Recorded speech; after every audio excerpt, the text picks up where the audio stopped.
Hello everyone, আমি আবারও একটা নতুন ভিডিও নিয়ে চলে আসলাম।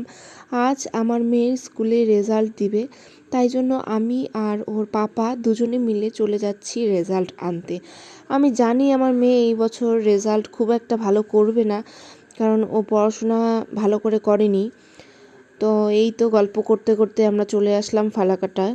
আমার মেয়েও স্কুলে যেতে চাচ্ছিল, কারণ ও বলছে মা এবার তো এখন তো লাস্ট, আর তো স্কুলে যাওয়া হবে না, তো আমিও যাই না। তো আমি বললাম যে না, তুমি গেলে তোমার ভাইও তোমার সঙ্গে যেতে চাবে, তাই জন্য তুমি বাড়িতে থাকো, ভাইকে দেখবে, আমি আর পাপা গিয়ে নিয়ে আসি। তো কথা বলতে বলতে চলে আসলাম জটেশ্বরও পার হয়ে গেলাম। স্কুলের পাশেই আছে একটা পার্ক, এই যে তোমাদের দেখাবো এখনই।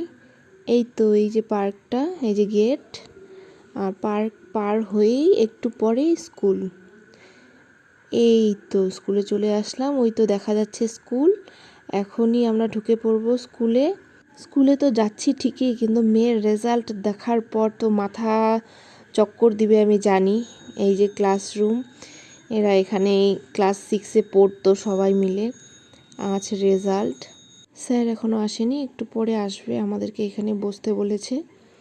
এই যে আমি রেজাল্ট নিয়ে নিলাম, আর এখন আমরা চলে যাব। ওখানে একটু বসলাম, স্যারের সঙ্গে একটু কথা বললাম, বলার পর ওই সমস্ত কিছু ভিডিও করা হয়নি। বলার পর রেজাল্ট নিলাম, নিয়ে এখন আবার চলে যাচ্ছি বাড়ি।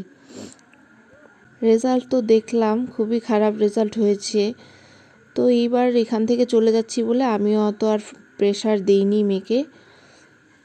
খুব একটা ভালো হয়নি, নেক্সট স্কুলে গিয়ে যাতে ভালো করে পড়াশোনা করে, এটাই বলবো ওকে। এরপরে আর কোনো ছাড় দেওয়া হবে না। আজ এই পর্যন্তই, দেখা হচ্ছে নেক্সট ভিডিওতে।